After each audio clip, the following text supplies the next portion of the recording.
Right, hello and welcome to this week's angling vlog. Today you join me on the banks of the canal and we're in search of pike. Although the session isn't really about the rods that are behind me today, although we do hope that they go, the location is very much a chosen one in keeping with the vlog. Today you join me on the banks of the canal where it all started for me, and the spot that you can see now, I used to sit there with my dad at the age of 5 with a little whip and fishing for roach, perch, and if we got lucky, one of them big bronze bream. And the float rod that you can see on screen now is actually in the location where I actually caught my first ever pike. I remember being sat there on my basket and I remember this dark shadow coming underneath the keep net. It was the biggest fish, barring the carp in the canal, that I'd ever seen. My dad in his cantilever box had some wire traces, and if everyone remembers the wire traces back then, they come in plastic bags with cardboard tops to them, and on went a wire trace onto the actual rod that I caught my first ever pike on. Was the wobbling rod that you've seen on some of the previous vlogs that I don't use anymore, and that dropped a roach on its nose and caught my first ever pike. It was probably, I'd say, looking back, probably 10-11 pound, and that is the magic of fishing for me. Although in this day and age I shared all my vlogs on YouTube with thousands of people, them sessions back with me dad on this very bit of canal here, I have no pictures of, I have no videos of. We never took a camera, but fishing gives you the memories up there that you never forget. But them early memories on the canal are ones that will live with me forever. But this vlog is all about accumulation of a number of sessions where I've gone in search of a special pike. By special pike on this canal, I'm talking about one maybe 15 to 20 pound bracket would be one that I would class as a special pike. So to put it into context, the canal that I fish in September and October still has a bit of colour to it. It has that tinge of colour where you just can't see your dead bait in the edge, and the fish are still topping, and it is, you know, a canal that can produce a number of bites. So once you get out of October and into November on the canal, I normally do leave it behind and move on to other adventures on the lakes and the rivers that you see year on year on the vlog, and that is because the canal just goes gin clear. By gin clear I mean it's like tap water. Coinciding with the canal clearing, I had a letter drop on my doorstep. It was my acceptance into an angling club that I've been on a waiting list for a number of years. The card due to start in January. I had a decision to make as to what I wanted to do in November and December. The new card containing a number of pike waters. I knew that come January to March and the pike fishing next year, in the years to come maybe, would take me away from the canal a bit. So I decided to make the decision to try and catch a special pike from the canal. Growing up on the banks of the canal since the age of 4, you learn it, and I knew making that decision, it wasn't going to be an easy one. It was going to be hard work to get any pike, never mind a double figure pike, out of the canal once it's gone gin clear. The first session saw me full of enthusiasm, and I headed off with my dead baits in hand, and my idea on that session was to cover as much water as possible. So starting in the first swim, I give the rods a good hour in a spot that I thought might produce a fish, but then I was quickly on my bike covering that ground to try and locate where them pike were sitting up. I knew the pike were in the canal somewhere, and given how clear it was, I imagined they'd be holding up next to some snags or, you know, tight into the inside margin. So plenty of casting, but unfortunately that first session hit home hard. The reality of what I was trying to do wasn't going to come easy. So my expectations on that first session were quite high. I thought, yeah, I've got a chance of recovering enough ground to actually get a pike. The weekend work come round, and before I knew it, it was Sunday morning again, and I was back out on the canal. Sunday morning I woke up to a flat calm canal, but there was cat ice all over the canal. I managed to find a little gap in the ice and presented a bait. Again, fishing the canal for a number of years, I knew ice is a killer. During the day, it warming up and the ice, you know, defrosting, it sends a cold layer of water through the water. Remember that cold water is heavier than the warmer water, so it falls straight to the bottom and it's always been a killer on the canal, I found, and it didn't surprise me that that session didn't produce a bite. So that first day back in work on the Monday, I was sat at my desk thinking about what I could do, and I knew that I needed to get my act together and make things happen. But pre-baiting is something that I've never really covered on the vlog before, and it is something that I do from time to time on the canal, and make no mistake about it, it does work, but it's a lot of effort. So let's just take a look at my thoughts on pre-baiting, how I do it, and then you'll join me on the bank in the pitch black baiting up. So pre-baiting for pike is something that does seem to divide the community. Some people do it, some people believe in it, you know, many don't. If you are close to your venue, it is something that I have found can get you them pike in. What you want to do is any of your baits that you've got left over from the weekend, there's a bit of sardine in there, a bit of smelt, cut them down into chunks, not big enough that the pike can actually eat them.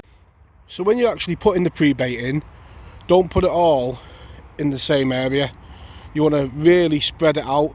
You want them pike moving over there, on the inside, you know, all over the area, looking for bits of smell, because you want to keep them preoccupied in the area so they can smell it, but they can't actually find anything to eat.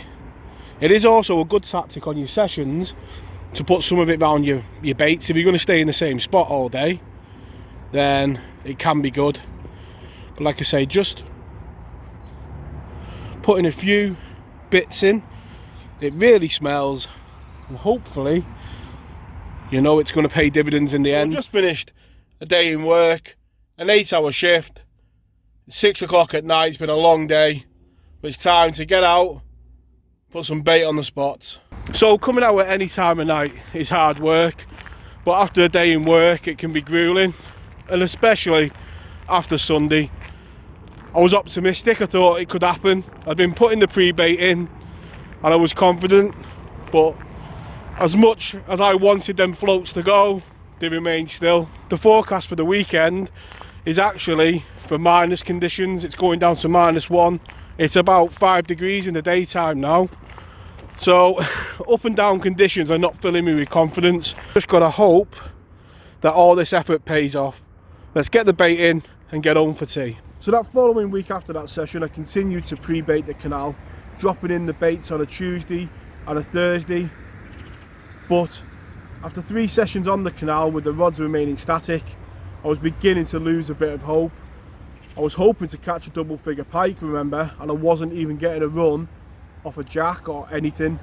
It felt like I was about as far away from catching a pike as I possibly could be. What I decided to do the following weekend was to go a venue that I've fished a couple of times that contains a few jacks just to get a run. What started off as a lovely misty morning with expectation of the floats going soon changed dramatically. In came the rain and the thunder and the hailstones, and in true fashion, in keeping with the pike fishing at that time, you can guess it, I'd forgot me brolly. With the tail between my legs, I got back in the car, headed home, miserable and thinking whether I was doing the right thing. So the following week after that session, the rain continued to come down, although it ruined my fishing on the Saturday for the river because that was out of its banks. It did add that much needed tinge of colour to the canal. When I was walking up to do the pre-baiting in the morning on the Tuesday, it just had that tinge of colour to it where you couldn't see the bottom in the edge. I knew that if that colour remained on the Sunday, we'd have a very good chance of a bite. Heading up to the canal on that Sunday, I did have an air of expectation about it. The conditions looked right, it was a bit warmer, and in my head I thought there's a good chance that the pike will be on the move looking for them dead baits, and with that tinge of colour they may have the confidence to come out a bit more in the daytime. Arriving at the first spot, I decided to put the baits right on where we put the first lot of pre-bait, but again for 2 hours the floats remained motionless.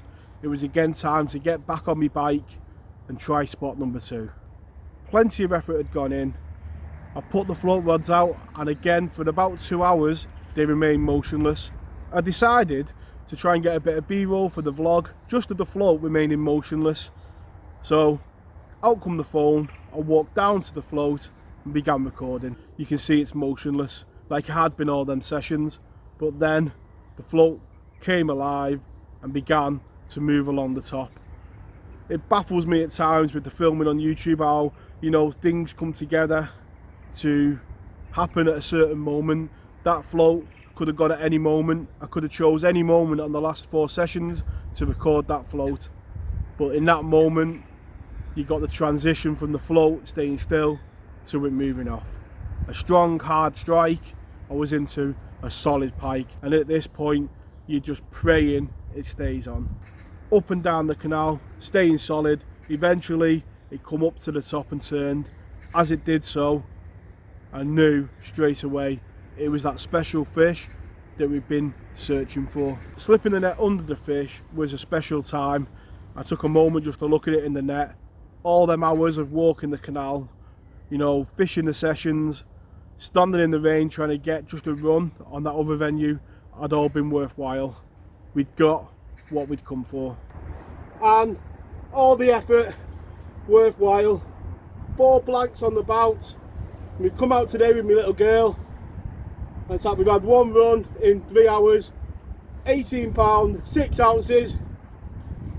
Just got to stick with it. They don't come easy, these type of fish, but yeah, what a lovely way to end my time on the canal. New adventures are coming in 2020. Thank you very much, girl. You've made an angler very happy. What do you think of that? Cool. Super cool, eh? The biggest pike Abby's probably seen on the bank. Well, definitely. Let's get her straight back and get her rested. So what made that session even more perfect was the fact that my daughter joined me on the bank, and sharing that moment with her, like I'd shared that moment of my first pike and so many adventures on the canal with my dad on the venue that we're on now, just added to it. You know, the memories that will create, and going home she was talking to everybody about the monster pike that we'd caught that day, just added to the session for me. With the capture of that pike, I knew that that was it. My time on the canal fishing for pike, where I was going to be, you know, really targeting them and not just coming up for the odd session, was coming to an end. Feels like the right place to bring an end to this adventure on the canal and the start of hopefully new ones on different waters. The card that I'm moving on to does contain a lot of lakes, reservoirs, meres and rivers, so it's going to present some new piking on the channel. I'd like to thank you all very much for watching this vlog. It's been a different one than what we would normally make. Like I said at the start, it's not got all the GoPro on your head and all the action. It's a very different vlog. This one is more about saying goodbye to an old friend and welcoming a new one. So I'd like to wish you all tight lines, and I'll catch us all next week. Tight lines.